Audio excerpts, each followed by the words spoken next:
নমস্কার সকলকে। সুতপার গৃহকোণের সকল বন্ধুদের জানাই শিব চতুর্দশীর অনেক অনেক শুভেচ্ছা। তো কিছুদিন আগেই পুজো গেল, তো আমি ছোট্ট করে কিভাবে শিবরাত্রির দিন কাটিয়েছিলাম সেটা শেয়ার করার জন্য আপনাদের সাথে একটা নতুন ভিডিও নিয়ে এলাম। তো সকাল সকাল স্নান সেরে আমি আগে হাজব্যান্ড আর মেয়ের জন্য রান্না বসিয়ে দিয়েছিলাম, যে আগে এই পুজোটা করা দরকার, ডালিয়ার খিচুড়ি আর আলু ভাজা বেগুন ভাজা।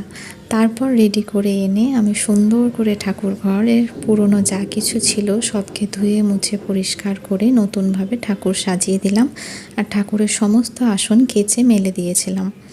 তারপর সন্ধেবেলা সুন্দর করে গুছিয়ে আমি পুজো করতে বসেছি। নিজের মনের মতো করে আমি পুজো করার চেষ্টা করেছি। একটা ছোট্ট ঘিয়ের প্রদীপ জ্বালিয়ে নিয়েছিলাম, তারপর আমি একটা নতুন শিবলিঙ্গ এনেছিলাম। তো সেটাকে সুন্দর করে স্নান করিয়ে অভিষেক করিয়ে আমার মনের মতো করে আমি করার চেষ্টা করেছি, ছোট্ট কিছু নিয়ম মেনে। তো ভুল ত্রুটি হলে ক্ষমা করবেন। হয়তো অনেক কিছু এখনও জানি না, অবশ্যই জানি না, আস্তে আস্তে হয়তো শিখব। তো ছোটোবেলা থেকে শুধু দেখে শেখা এইসব। তো শিব পুজোর জন্য অল্প বিস্তর কিছু উপকরণ আমরা সবাই জানি: দুধ, দই, ঘি, মধু, সিদ্ধি আর বাবার প্রিয় ফল বেল, আর ফুল পাতা, বেলপাতা, ধতুরা, অপরাজিতা, আকন্দ ফুলের মালা, অবশ্যই ভক্তি। তো যে যা পেরেছেন নিশ্চয়ই সাতা দিয়ে পুজো করেছেন। নিজের পছন্দ মতন ফল মিষ্টি দিয়ে আমি যথাসাধ্য চেষ্টা করেছি আমার মনস্কামনা নিয়ে পুজো করার। এই যে সুন্দর করে আমার ঠাকুর সাজিয়ে আমার পুজো কমপ্লিট। তো তারপর আমি একটু মন্দিরে গিয়েছিলাম, আমার পাশেই মন্দির আছে। তো সেই মন্দিরে আমি সুন্দর করে বাবার মাথায় আবার জল ঢালতে গিয়েছিলাম। সঙ্গে মেয়ে ছিল, তো মেয়ে আমার ছোট্ট ছোট্ট কয়েকটা ছবিও তুলেছে, তো সেটা আপনাদের সাথে শেয়ার করব।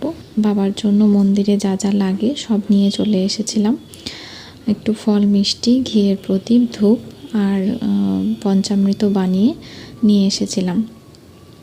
এখানে অনেক ভিড় ছিল, তো প্রায় 200-র ওপর মতন কুপন কেটে কেটে যাচ্ছিল সবাই।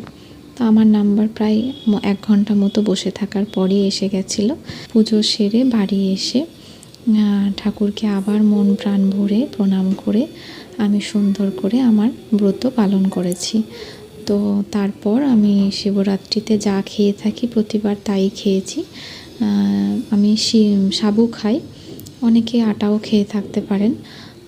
আটা, ময়দা অনেকে অনেক রকমভাবে পালন করতে পারেন। তো আমি এই মতো ফল টল দিয়ে দুধ, সাবু, কলা মেখেই প্রতিবার খাই। তো এই ছিল আমার শিবরাত্রির সাজ। তো আজ এই পর্যন্তই রইল, আমি একটু ব্যস্ত আছি। ব্যস্ততা একটু কাটিয়ে দেখা হবে মুর্শিদাবাদের বাকি ঘোরার পর্ব নিয়ে। তো সকলে ভালো থাকবেন, সুস্থ থাকবেন। নমস্কার।